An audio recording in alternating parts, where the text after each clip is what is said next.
మనందరిని ఎందుకు పిలిచాడంట? తన గుణాతిశయములను ప్రచురించటకు పిలిచాడంట మనందరిని.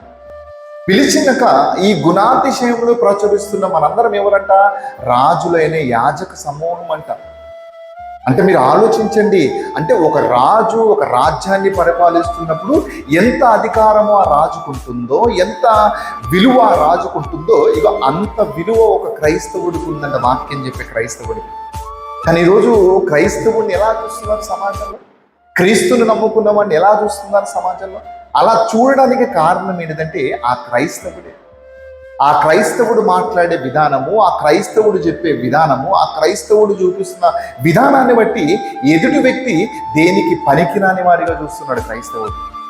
మనల్ని దేవుడు ఎలా చూస్తున్నట?